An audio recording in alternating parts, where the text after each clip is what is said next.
Thriving in today's fast-paced world of change and disruption requires innovation.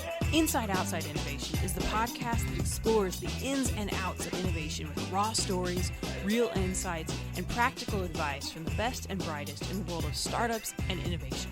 Each week, we'll bring you the latest ideas in lean startup, design thinking, corporate venture capital, and more. Now, let's get started.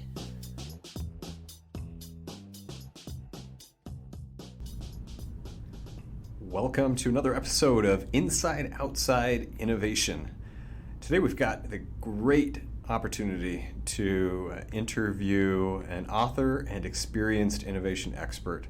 Michael Docherty is the recent author of a book called Collective Disruption, really diving into the idea of how corporations and startups can partner together. Previous to his work in this arena, Mike has worked with a variety of different organizations. He's helped Merck, Pfizer, P&G. He's held innovation roles at Sunbeam and Ford and General Electric.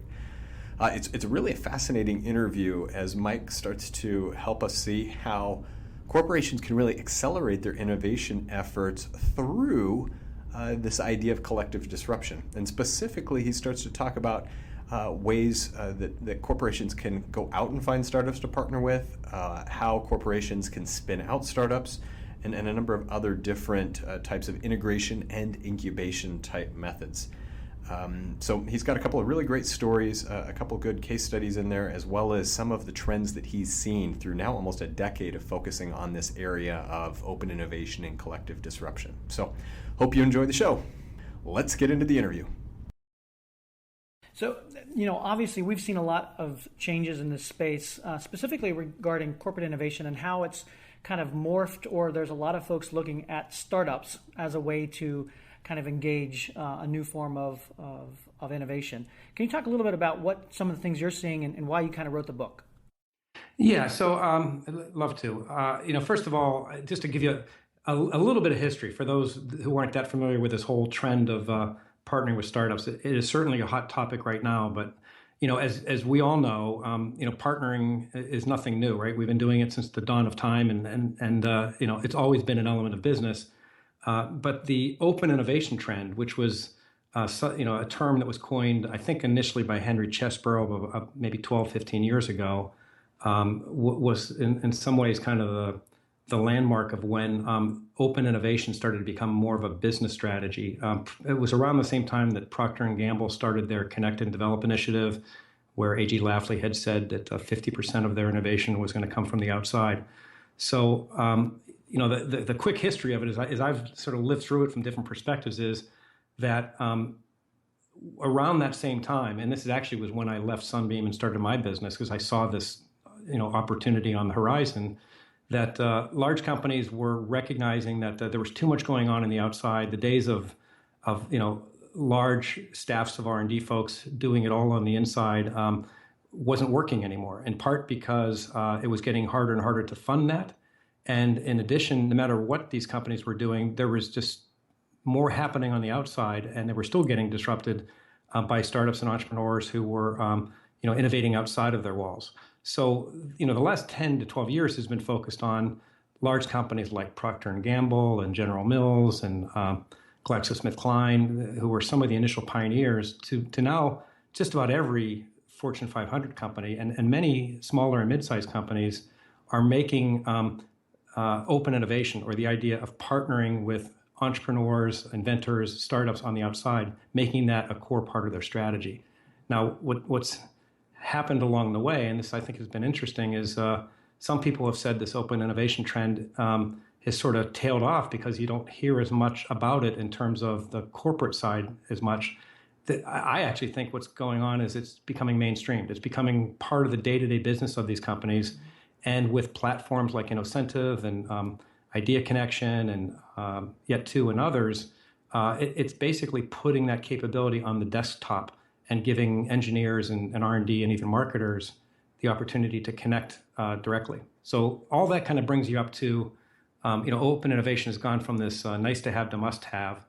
But what I really see happening now is companies, especially large companies, recognizing that what they used to call innovation is now just what it takes to stay in the game.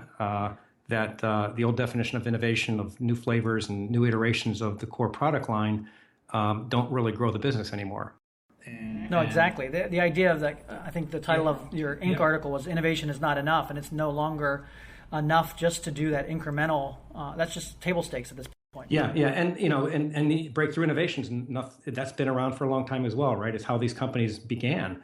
But what's changed is that the focus on more breakthrough innovation has become a more core part of the strategy because it's the only way you're going to grow. And that's where the rub comes in. Is it's one thing to work outside with partners to source ideas and technologies to support today's business, but when it comes to reinventing businesses, whole new sources of growth, kind of startups within large companies, it's what large companies are terrible at. All the things that make them great at brand building and optimizing and efficient distribution are the exact same things that stand in the way of them disrupting themselves and kind of recreating themselves. And that's where startups really come into their own. And what I'm promoting in the book is kind of shining a light on the fact that this whole trend needs to move and is moving from partnering on the outside for kind of transactional technologies and actually partnering with startups and entrepreneurs to co-create whole new businesses together. Now, it's messier and more complex,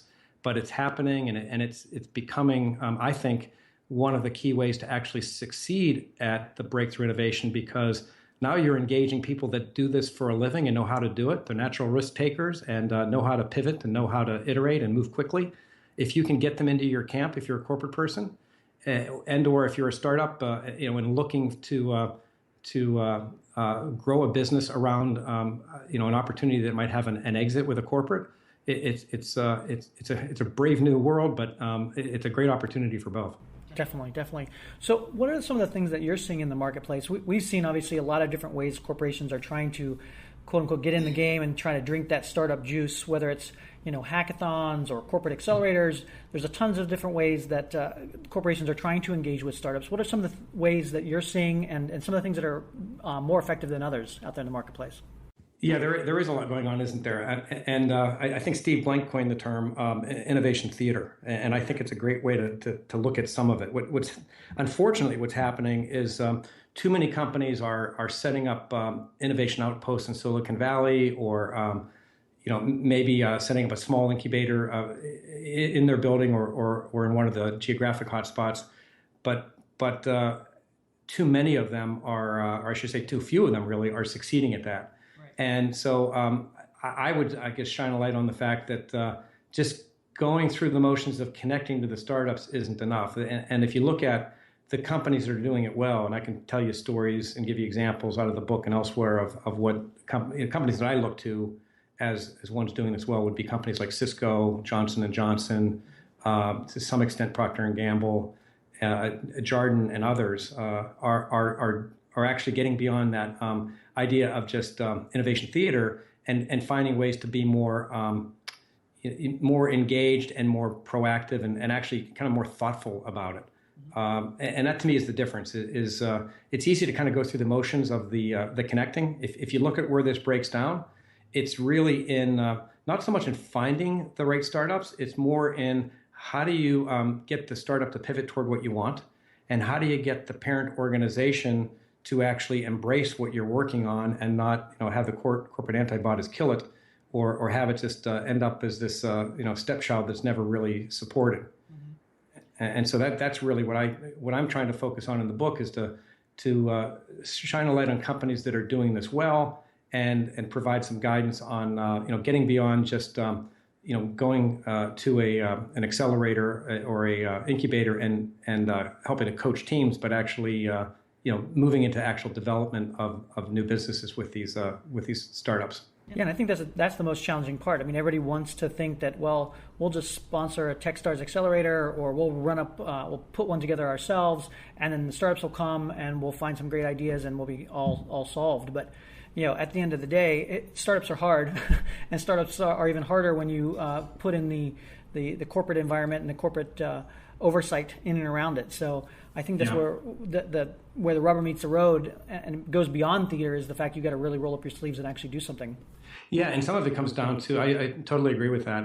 It comes down to, starting with it sounds obvious, but you'd be surprised, what's your end game? What is it you're trying to achieve here? And looking at it from the perspective of the corporate team, and I think it might be valuable to also switch hats and talk about the startup benefits here. But from the corporate perspective, if you look at what most of these accelerators are focused on, they're almost all digital. They tend to be digitally focused. They tend to be pre-revenue, very early stage startups, basically an idea with a few entrepreneurs. And you have to ask yourself, what is it you're looking for? Is it that you're looking to just get in the flow of what kinds of technologies are coming in the digital space? Or, for example, are we interested more specifically in the Internet of Things? Or are we looking for things to support our, enable our marketing efforts around e-commerce or contextual and location-based marketing? Or are we looking for, truly creating something that might be a new business for us? And depending on your answers to those questions, you're going to want to go different directions. But one of the points I see is, people kind of default to partnering with the Techstars of the world. And I think it's, a great thing to do in terms of, if you will, kind of getting into the flow and getting some of the vibe of the startup world and hopefully having some of that rub off. But, too often those startups are, if they're not just enabling marketing, they're going to tend to be too early stage for what these companies want to do. And that's what you don't, as a corporate, want to do is, put this effort into helping to, solidify an idea. But ultimately, if that startup isn't ready to scale with you, then what have you done? Right, for sure. So talk to me a little bit about some of, maybe you mentioned a couple stories in the book that might illustrate some of the things that you're seeing out there. Talk us through a little bit about what you're seeing and some examples of companies that are doing this well. Yeah, happy to. Now, in the book, I talk about that this kind of partnering is really partnering from the beginning all the way through launch. And often what companies will do is, figure out what they want to do, maybe look for a technology to enable that, and then transact it. We talk about it in terms of discover, define, incubate, and integrate. And the discover part of this is really about engaging with the startup ecosystem to look for ideas for your to support your strategy, but also in many ways to get an idea of where some of the disruptive trends might be. I think of it as canaries in a coal mine, that if you kind of use the startup engagement as a way to understand of certain technologies that might be affecting your industry, what some of the dominant technologies might be, and an earlier indication of when things might be tipping in a direction that's helpful or not. I guess the part of the process that might be most interesting to focus on would be the incubate part. So discover and define. In the book, I talk about the importance of actually engaging with startups and actually defining the opportunities. But incubation is where you're actually, co-creating something together. And in looking at, I interviewed 40 plus executives. I've over the years mentored many startups and engaged with some accelerators today, but talked to people on both sides as well as the venture capital world. And the patterns that I saw in terms of how these partnerships were taking place tended to fall into three groups that I just defined as inside in, inside out, and outside in, which it sounds a lot like your podcast, doesn't it? Right. And but the idea was that there's not one way to do this. What we're looking for, though, is when it comes to incubating new ventures and co-creating with startups, that you've got to find the right mix of separation and integration from the corporation. And those three incubation models are ways that companies are trying to do that. And I'll give you an example of each, with Cisco being one of my prime examples, because I think I think they set the bar in a lot of ways in terms of a large company that's continuing to reinvent itself and do it well. So one of the things that Cisco understands is that as innovative as they are, that they need to basically create these new businesses with some degree of separation from the current business. And a couple examples of ways they do that. One is they've got a series of Internet of Everything centers. Now, Internet of Everything is their name for the Internet of Things, and Cisco has really built their whole growth strategy around that focus. And these Internet of Everything centers are places where Cisco is putting challenges out, but then once they identify startups of interest to them, are bringing them in to co-locate with Cisco teams and providing them mentoring and support for periods of time to help them graduate, with the hope of then marrying up with the businesses. And that's one of the things that they're doing, is filtering those opportunities in line with their strategy. So it's not just about getting into the flow. For them, it's about focused areas of interest to them and the business. At various stages. So like you mentioned, a lot of the accelerators are like idea stage. Yeah. Are they looking at across the spectrum? Yeah, well, they're actually, and I can't say this is the only focus, but I would say predominantly they are looking for things that are at that sweet spot of they're not just an idea. There's something that is at least past proof of concept, and at the point where once they get through this IOE incubation, that it's somewhat ready to scale. So at that point, then they can run more full-fledged pilots and hopefully link them up with the business and go deeper with it. So they're looking for things that are, not so big that it's a pure acquisition, but are big enough that once they incubate with them, that they're pretty much ready to scale. I'll give you another example of something different Cisco's doing, which kind of demonstrates this idea of separation and integration. I talk about this in the book. As Cisco was looking to get into unified computing systems, they understood that they needed new technology and they needed to do this outside of the core business.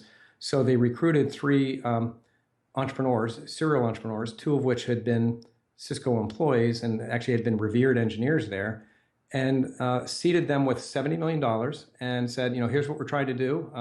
Can you create this business with us? And these 3 entrepreneurs, with some guidance and some touch points with Cisco, but done totally on the outside, created this business called Nuovo Systems. Within about 2 to 2.5 years, Cisco then bought it back for, I don't remember the exact number, but 3 or 4 times that, 250, maybe $300 million. And on the face of it, you say, well, why did they do that, right? They paid quite a premium. Why wouldn't they just hire those engineers or do it themselves? In fact, I'll ask you, and then I'll give you my 2 cents on why that is. What do you think? Well, I think part of it is it's if it didn't work, that they're only out whatever they put in the original investment, and so mitigate some of the risk. And again, it gives them an opportunity to see and play early with what might work, and then they can bring it back when it makes sense. Yeah, no, I think you're right. I think some of it is absolutely about kind of mitigating your risk a bit. Some of it is also recognition that they can't go fast enough and will muck it up by trying to run it through their internal system. So that separation they created by basically kind of seeding and having a string attached to someone on the outside gave them that perfect balance of separation to let them be entrepreneurial, but integration so that they were somewhat designing it for Cisco's needs, and the entrepreneurs seeing that as a nice exit for them. Interestingly, that business became within the matter of years a $2 billion business for them. So in the end, it was absolutely a smart thing for them to do because they were able to get into that much faster than they could have on the inside. Well, like you said, it kind of moves them away from the antibodies that are naturally designed to kill new things that are going to potentially disrupt the existing business. So we only have a few more minutes here, but I wanted to ask a little bit. So a lot of our audience is kind of probably new to the innovation space. They're trying to explore and understand what corporate innovation is all about. If you had some words of wisdom for that lone wolf who's trying to implement some of these solutions and kind of get connected into the startup world and explore startup-driven innovation, what are some of the first things that they should be doing, and how should they go about getting connected into this space?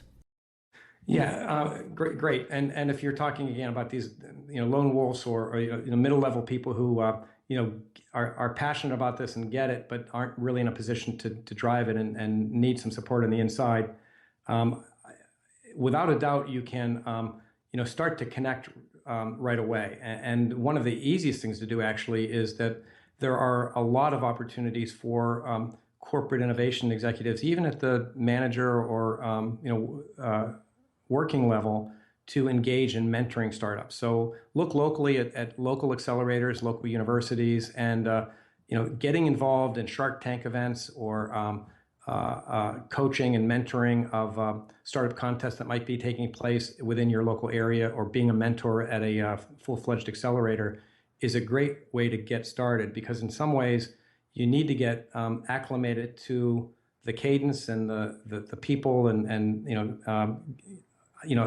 understand that world a bit. And that's a great way to do it, where you're adding value right away. The tougher part actually is navigating. You can get passionate and excited about that, but navigating that within the corporate walls and getting other people excited is certainly a challenge. One of the things I would say is that running things like innovation challenges is a great way to go, where if you can put together a problem that's important to the company that has been vexing the company, maybe an area that the company's already committed to, but has tried and failed internally and elsewhere to get an answer. Taking something that you believe that if there was a solution to, that there would be support for it, and then structuring that as an externally focused challenge or startup program to get people on the outside innovating on your behalf, because then you're kind of leveraging that creative muscle in a way that's not costing you much of anything, and doing it in an area that's important to the company. And getting a couple of quick wins like that is what it takes to get a little bit of momentum. Right. I would say to do this structurally and to make the major changes that you need to do this at scale does require senior level engagement and championing this. But I do believe, and I have a lot of love and respect for the people in the middle here who are kind of trying to champion this, and I know the battle they're up against. If they can create some quick wins and create some successes, hopefully they can create that senior level support. There's nothing like some quick wins and some firsthand experience to get senior level managers more interested and engaged. Yeah, without a doubt. Well, this has been great. Mike, I appreciate you coming on our podcast.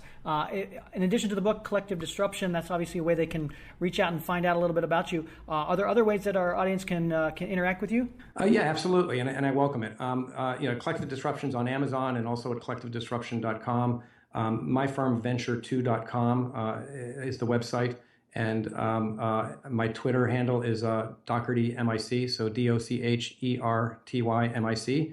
And would love to connect. And I'm passionate, as you are, about this space that's the intersection of corporate innovation and entrepreneurship. It's a great place to be. Awesome. Mike, appreciate your time on the Inside Outside Innovation podcast and look forward to further conversations. Great. Thanks. Thanks.